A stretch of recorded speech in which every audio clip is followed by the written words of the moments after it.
Mister chairman, आज ये अफसरदा माहौल जो पूरी अवान में नज़र आ रहा है और उनके लिए जिस प्यार का, मोहब्बत का और उनके साथ उल्फत का इजहार किया वाकई इस काबिल थे। मैं सबसे पहले उनके ख़ानदान को, उनके वर्कर्स को और पूरी बलूचिस्तान के हमारे दोस्त बहन भाई और पूरी पाकिस्तानी अवाम के साथ इज़हार तज़य्युद करूँगा क्योंकि he was not the leader of only Balochistan but for the whole country. मुझे याद है कि मैं जब उनको पहले जानता था स्टूडेंट लाइफ के हैसियत से एक नॉर्मल चीज़ होती है, लेकिन जब मैं इंटीरियर मिनिस्टर बना तो मैं अगर कहूँ कि पूरे बलूचिस्तान से अगर किसी ने बलूचिस्तान के लिए मुझसे काम करवाया तो वो हासिल बिजनेजो साहब थे। खुशदार में उन्होंने कहा कि पासपोर्ट ऑफिस और नादरा कागज बनाया जाए, मैं वो भी बनवाया, जूनी में बनवाया, गवदार में बनवाया। तो अगर मैं कहूँ कि ये उनकी मेरा मशवरा था और मुझे था याद है कि जब मैं खुशदार में गया तो मैं उनके घर भी गया और उनका माहौल भी देखा और उसके बाद जब वो बहुत बीमार थे तो मैं कराची, वाकई जो जनरल साहब ने कहा है वो PIA कॉलोनी में रहते थे सर, और घर वाकई एक कॉर्नर में बड़ी मुश्किल से मिला और वो एक घर में जाते हुए महसूस हुआ कि एक मलंग का घर है। ऑनेस्ट टू गॉड, एक सोफा पड़ा हुआ और खैर वो आगे अपने मुस्कुराते हुए, वो सिगरेट फिर भी नहीं छोड़ा, एक उनकी टिपिकल मुस्कुराहट होती थी। तो मुझे इसमें जाने से पहले उनके बेटे ने कहा इनको मना करिए सिगरेट ना पिए। तो मैंने कहा हासिल भाई ये छोड़ दें, ये तो आपकी ज़िंदगी के लिए बहुत खतरनाक है। कहते ये मुझे क्या खाएगा सिगरेट, मैं सिगरेट को खा जाऊँगा।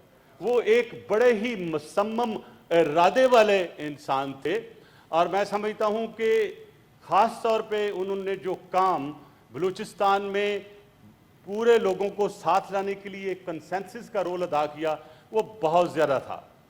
आपको याद होगा खुशदार के करीब एक तो बड़ा मशहूर वाक़या है जहाँ पे जो मुस्तशुदा लाशें मिली थी, तो उसको मैंने खुद इन्वेस्टिगेट किया और ये उन्होंने उसमें बड़ी उसमें मदद की। और फिर जो एक direction from the ministry of interior गई थी कि बलूचिस्तान में कोई भी वाक़या जिसमें कोई मिसिंग पर्सन कहा, कोई लाश मिलेगी, उसकी FIR रजिस्टर होगी।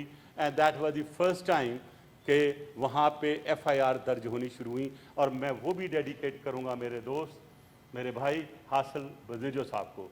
मैं समझता हूँ कि जिस अंदाज की उनकी सियासत थी वो एक लड़ाई झगड़े की सियासत नहीं थी। मैं समझता हूँ वो एक he was a leader of conviction, determination and to take the things forward the way he thought and in the best interest of the people.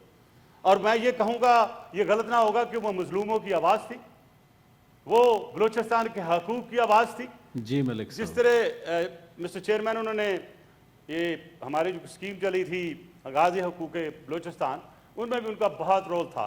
लेकिन वो एक दफ़ा मेरे पास आए, कहते मलिक साहब पैसे तो आपने दे दिए हैं लेकिन अब हमारे सियासतदान हैं वो खा गए हैं बहुत सारे, सड़कें बढ़ कोई नहीं बनी। बहरहाल ये उनका काम था कि उन्होंने आगे नहीं करने दी। लेकिन ख़ास तौर पे हासिल बिजनेजो साहब का इसमें रोल बलूचिस्तान की बेहतरी लाने में, वहाँ पे ख़ास तौर पे गवादार के इर्द गिर्द, खुशदार के इर्द गिर्द और जो लीडरशिप बहुत नाराज़ थी आपस में, उसको भी करीब लाने का बहुत अच्छा मौका मिला। लास्ट में कहूँगा कि अख्तर मैंगल साहब जब हमारी हुकूमत आई थी तो वो जेल में थे, तो जरदारी साहब ने कहा कि आप, एक मेरे और हमारे कोलीग थे, कि आप चले जाएं और उनको बात करके वहाँ से उन्हें छोड़ दें।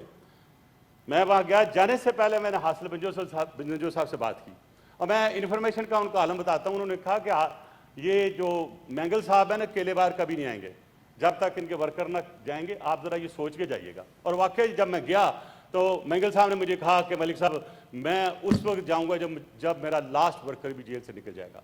जो हमने किया, छोड़े सारे वर्कर, लेकिन मैं समझता हूं कि उनका तलक बलूचिस्तान के अलावा पाकिस्तान के हर सियासतदान के साथ था और मैं दुआ करता हूँ अल्लाह उनको जवारे रहमत में जगह दे। और हम सब ने जाना है दुनिया फ़ानी है, आज मैं बोल रहा हूँ, हो सकता कल मैं नहीं हूँ, कल कोई और नहीं होगा। आए मिलकर एक ऐसा काम करें कि लोग याद करें उन चीज़ों को जो हमारी अच्छी हैं। और जैसे बैरिस्टर सैफ ने कहा है कि जो आप आज करते हैं दुनिया कल याद करती है। आए वो अच्छा काम करें जिससे दुनिया हमें याद करे। शुक्रिया सर। सेनेटर मौलाना फैज़ मोहम्मद साहब प्लीज। अल्लाहुम्मा सल्ली अला